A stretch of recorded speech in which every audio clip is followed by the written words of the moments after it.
அரியாசனம் உனக்கேயானால் உனக்கு சரியாரும் உண்டோ தமிழே தாய் தமிழே. உன்னை வணங்குகிறேன். அதிகாலை நேரத்திலே, அதுவும் வைகறை நேரத்திலே தமிழ் பாடம் கேட்பது எவ்வளவு இனிமையாக இருக்கும். நம் போட்டித் தேர்வு மாணவர்களில் குறிப்பாக டிஎன்பிஎஸ்சி மாணவர்களுக்கு அழகு 6 பகுதியில் சங்ககாலம் முதல் இக்காலம் வரை உள்ள இலக்கியங்கள், திருக்குறள் பகுதி, அப்புறம் தொல்லியல் கண்டுபிடிப்புகள், தொல்லியல் சார்ந்த தமிழ் சமுதாய வரலாறு சார்ந்த தகவல்கள் அதிகமாக வினாக்கள் கேட்குறாங்க. ஆங்கில வழி மாணவர்கள் கூட இந்த பகுதி எப்படி படிக்கணும்னு தெரியல. ஸோ இவங்கெல்லாம் படிக்கிறதுக்காக, இவங்களுக்காகவே அதிகாலை 5 மணிக்கு நாம் வகுப்புகள் தமிழ் பட்டறை சேனலில் போட போகிறோம். இந்த அதிகாலை 5 மணி வகுப்புக்கு யாரெல்லாம் எடுக்க போகிறோம்னா, என்னுடைய வகுப்புகள் இருக்கும், நம்ம சத்யசீலன் ஐயாவினுடைய வகுப்புகள் இருக்கும், முத்துக்குமார் ஐயாவினுடைய வகுப்புகள் இருக்கும், ராணி அம்மாவினுடைய வகுப்புகள் இருக்கும். இலக்கியம்னா ராணி அம்மா சொல்லவே வேண்டாம், அடிச்சிக்கவே முடியாது. ஸோ அதே போல் சத்யசீலன் சார்னாலே தென்காசியில் இருக்கக்கூடிய ஸ்டூடெண்ட்ஸ்க்கு ஒரு ஹீரோ. அப்புறம் எங்களுடைய குருநாதர் முத்துக்குமார் அண்ணன், ஸோ தமிழ் பாடத்திட்டத்தினுடைய தலைவர், எல்லா பாடத்திட்ட தலைவர்களுக்கும் தலைவர். ஸோ அவருடைய வகுப்புகள், என்னுடைய வகுப்புகள் எல்லாம் சேர்ந்து, குறிப்பாக இங்கிலீஷ் மீடியம் ஸ்டூடெண்ட்டுக்கு இது ஒரு பெரிய கிஃப்டட். தமிழ் இலக்கியம் எனக்கு என்ன படிக்கனே தெரியல, நிச்சயமாக ஜிஎஸ்ல 75 கொஸ்டினில் ஒரு 10 கொஸ்டின் திருக்குறள், தொல்லியல் கண்டுபிடிப்புகள், அப்புறம் இலக்கியம் சார்ந்து கேட்குறாங்க. அந்த குப்பரநானூறு இதெல்லாம் என்ன ஆன்சர் பண்ண, எதை படிக்கனே தெரியல இல்லையா.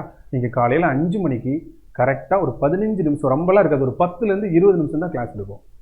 ஃபஸ்ட்டு கிளாஸே என்னோட கிளாஸ் தான் அப்லோட் பண்ணுவேன் நான். அகத்தியமில் ஆரம்பித்து, தொல்காப்பியமில் ஆரம்பித்து, சங்க காலம்னா என்னன்னு சொல்லி, சங்க இலக்கியம்னா என்னன்னு சொல்லி, 8 தொகைக்கு இன்ட்ரொடக்ஷன் கொடுத்து, 8 தொகையை வரிசையை நடத்தி, 10 பாட்டுக்கு இன்ட்ரொடக்ஷன் கொடுத்து, 10 பாட்டை வரிசையாக நடத்தி, சங்க மருவி இலக்கியத்துக்கு இன்ட்ரொடக்ஷன் கொடுத்து, அதை வரிசையாக நடத்தி, அப்படியே வரிசையாக காப்பியங்கள், பக்தி இலக்கியங்கள், புராணங்கள் எல்லாத்தையும் அப்படியே நடத்தி, இக்கால இலக்கியங்கள் வரைக்கும் நடத்தி முடிச்சு கொடுக்குற வரைக்கும் இந்த காலையில் 5 மணி கிளாஸுக்கு எந்த கட்டணமும் இல்லாமல் யூடியூப் மாணவர்களுக்காக அனைவருக்குமாக இது வழங்கப்படும். எவ்ரிடே மார்னிங் 5 o'clock இலக்கியத்தோட நீங்கள் எழுந்திருக்கணும். ஸோ அது மட்டும் இல்லாமல் காலையில் ஒரு மோட்டிவேஷனோட உங்களுக்கு இந்த வகுப்புகள் ஆரம்பிக்கும். இதுக்கு எந்த கட்டணமும் கிடையாது. 10 நிமிடத்துலேருந்து 20 நிமிடம் தான் வகுப்பு.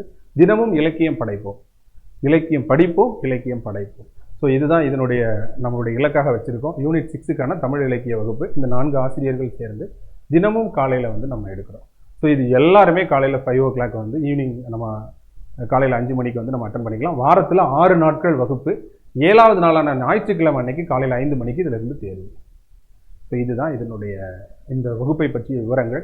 ஸோ இந்த 4 ஆசிரியர்களிடம் தமிழ் கற்க வாருங்கள், இலக்கியம் படிக்க வாருங்கள்னு உங்கள் எல்லாரையும் நான் அழைக்கிறேன். உண்மைதான், இலக்கியம் ஒரு அற்புதமான ஒரு சுவை. நமக்கு போட்டித் தேர்வுலேருந்து இலக்கியத்தை எடுத்துட்டதால இப்போ நிறைய மாணவர்கள் இலக்கியம் படிக்கிறது இல்லை. அதனாலேயே இலக்கியம் தெரிஞ்சவங்க தான் லீடிங்கில் இருப்பாங்க. எப்போவுமே ஒரு 10 கொஸ்டின் டஃப்பாக இருக்கும். அந்த 10 கொஸ்டின் யார் ஆன்சர் பண்ணுறாங்களோ அவங்க தான் சக்ஸஸ் பண்ணுவாங்க. ஸோ யூனிட் 6ல் ரொம்ப டஃப்பான போர்ஷனா என்னையே கேட்டால் சொல்கிறது இலக்கியம் தான்.